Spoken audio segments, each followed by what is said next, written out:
ولا كفيل له لا شبه له ولا شبيه له لا ولد له ولا والد له وهو الواحد الفرد الصمد لم يلد ولم يولد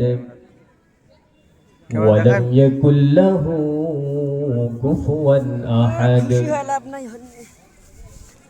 ونشهد أن سيدنا ونبينا وحبيبنا ونذيرنا وبشيرنا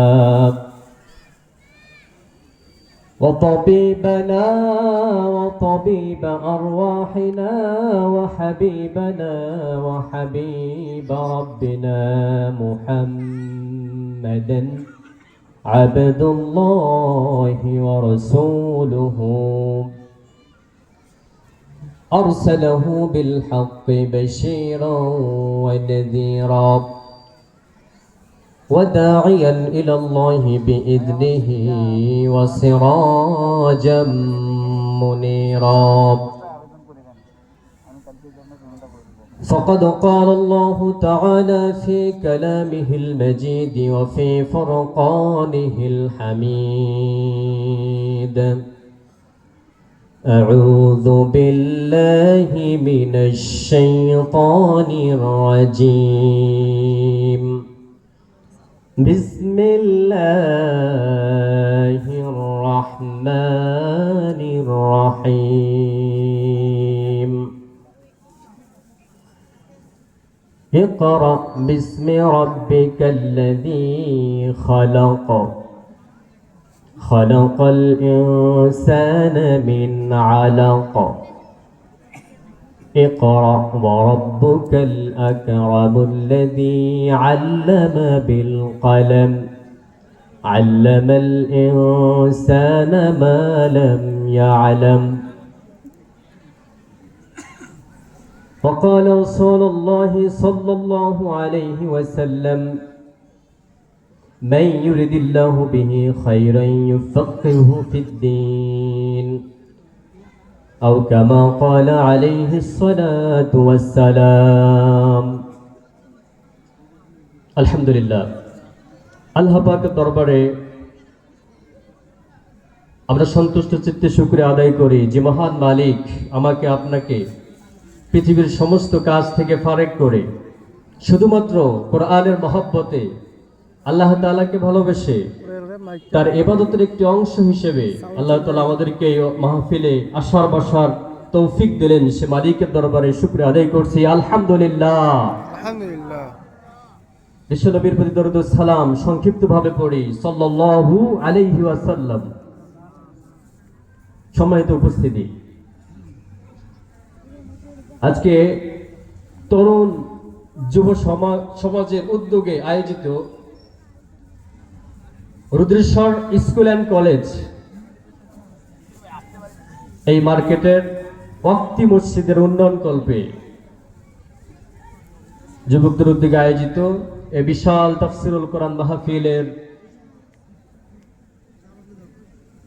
আমার সম্মানিত ছোট চাচা, আজকের মাহফিলের শ্রদ্ধাভাজন সভাপতি জনাব আব্দুল হামিদ উপস্থিত আছেন। আজকের মাহফিলের সম্মানিত প্রধান মেহমান আল্লামা হযরত মাওলানা হারুন আর রশিদ দামাত বারাকাতুহুম।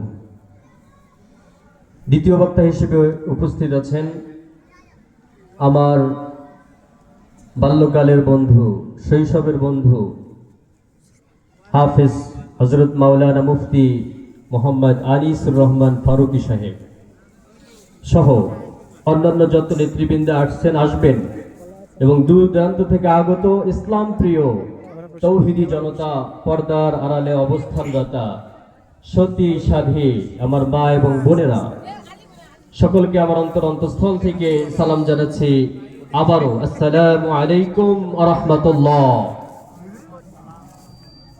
আল্লাহ তাআলার সন্তুষ্টি যদি আমাদের মনে থাকে আওয়াজটা এত ক্ষীণ হওয়ার কথা ছিল না। আমরা আরেকবার সমস্যরে সকলেই সন্তুষ্ট চিত্তে শুকরিয়া আদায় করছি আলহামদুলিল্লাহ। আলহামদুলিল্লাহ। বলেন রব্বানা লাকাল হামদ রব্বানা লাকাল হামদ হামদান কাসীরান হামদান কাসীরান তাইয়িবান তাইয়িবান মুবারাকান ফি। মুবারাকান ফি। বলেন তো আমাদেরকে এখানে আসার শক্তি দিয়েছেন কে? আল্লাহ। আমাদেরকে কথা বলার শক্তি দিয়েছেন কে? আল্লাহ। আমাদেরকে সৃষ্টি করেছেন কে? আল্লাহ। সব জায়গায় প্রশংসা হবে কার? আল্লাহ। সবকিছুর আগে কার নাম ঘোষণা হবে? আল্লাহ। আমাদের জন্মের সময় আল্লাহর নাম আছে না নাই? জন্মের সময় আল্লাহর নাম আছে না? আছে। জন্মের পরে পরে আল্লাহর নামের তাকবীর ধ্বনি আমাদের প্রত্যেকটা মুসলমানের কর্ণকুহরে পৌঁছে দেওয়া হয়। চিল্লা বলেন ঠিক কিনা? ঠিক। আজকে আমরা কোরআনুল মাহফিলের এই যে আসছি, এটা আমাদের জ্ঞান শেখার একটি মাধ্যম। বিশ্বনবী সাল্লাল্লাহু আলাইহি ওয়াসাল্লাম ১৫০০ বছর আগে বলেছেন প্রত্যেকটা মুসলমানের উচিত তার প্রয়োজনীয় দ্বীনের জ্ঞানগুলো অর্জন করা।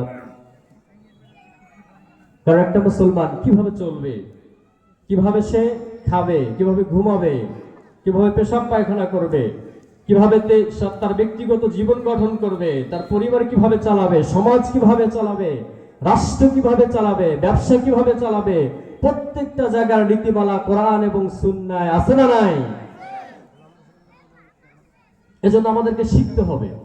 শেখার কথা সবার আগে আল্লাহ তাআলা পবিত্র কোরআনে বলছেন। যখন আমাদের প্রিয় নবী বিশ্বনবী সাইয়্যিদুল মুরসালিন খাতামুন নবিয়্যিন রাহমাতুল লিল আলামিন তিনি যখন হেরা গুহায় ধ্যানমগ্ন ছিলেন, সমাজের এই দুই অবস্থা দেখে যখন আইয়ামে জাহেলিয়াতের যুগে জীবন্ত কন্যা সন্তানকে জীবন্ত প্রথিত করা হতো, মহিলা মেয়েদের কোনো অধিকার ছিল না, মা বোনদেরকে কোনো অধিকার দেওয়া হয়নি, এমনকি মা